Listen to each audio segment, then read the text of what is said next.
नमस्कार दोस्तों आपको कभी भी इन चीज़ों को लेने में शर्म नहीं करनी चाहिए।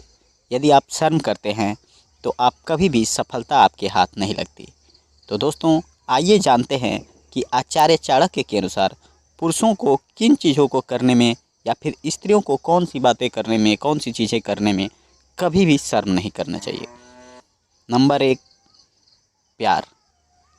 दोस्तों पति पत्नी या किसी भी रिश्ते में कोई भी संबंध है, उसमें कभी भी आपको शर्म नहीं करनी चाहिए, क्योंकि प्रेम में यदि थोड़ा सा भी दूरी बन जाता है या प्रेम संबंधों में कभी भी यदि आप शर्म करते हैं तो इससे एक दूसरे के बीच दूरी बन जाता है और उस दूरी का फ़ायदा कोई पराया स्त्री या कोई पराया पुरुष उठा लेता है और वे एक दूसरे से प्यार न करके किसी और के बहकावे में आ जाते हैं।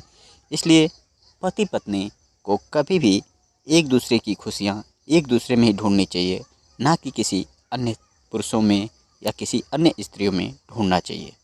दोस्तों इसलिए प्यार का जो संबंध है, प्रेम का जो संबंध है, वो पति पत्नी को एक दूसरे के साथ करना चाहिए, किसी तीसरे के चक्कर में कभी भी नहीं पड़ना चाहिए। नंबर 2, शिक्षा। दोस्तों शिक्षा में कभी भी आपको शर्म नहीं करनी चाहिए। ये जहाँ भी मिलता है उसे लेना चाहिए, उसे ग्रहण करना चाहिए। स्त्री या पुरुष को गुरु से ज्ञान लेते समय शर्म करता है यदि कोई भी स्त्री या पुरुष, तो उसका ज्ञान अधूरा रह जाता है और वो अपने जीवन में सफलता प्राप्त नहीं कर पाता। इसलिए दोस्तों शिक्षा लेते समय आपको कभी भी शर्म नहीं करनी चाहिए। आइए दोस्तों जानते हैं नंबर 3 क्या है। दोस्तों जो नंबर 3 है वो बहुत ही ज़रूरी है, क्योंकि यदि आपने उसको करने में संकोच किया तो आप कभी भी सफल नहीं हो पाएंगे। आचार्य चाणक्य के अनुसार हमें कभी भी ऐसा नहीं करना चाहिए कि हम किसी दूसरे की ज़रूरत में उसे उधार पैसा दे दिए हैं और उसे मांगने में शर्म कर रहे हों, हमें शर्म आ रही हो। तो दोस्तों उसे मांगने में हमें कभी भी शर्म नहीं करना चाहिए, उसमें कोई भी संकोच नहीं करना चाहिए कि वो क्या सोचेगा, मांगेंगे तो क्या कहेगा।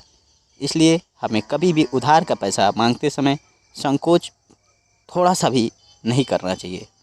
दोस्तों वो पैसा आपका है और आपने ही उसे बुरे वक्त में दिया है, इसलिए उसे मांगने में संकोच बिल्कुल ही नहीं करना चाहिए।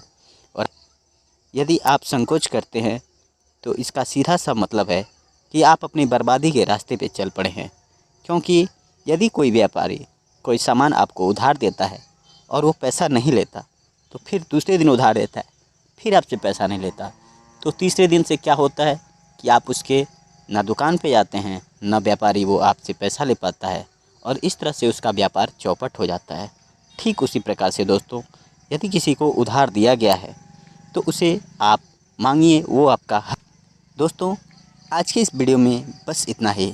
यदि आपको ये वीडियो अच्छे लगे हों तो चैनल को लाइक करिए, सब्सक्राइब करिए और हमेशा अपने सेहत का और अपने लोगों का खास ख्याल रखिए। बहुत बहुत धन्यवाद दोस्तों।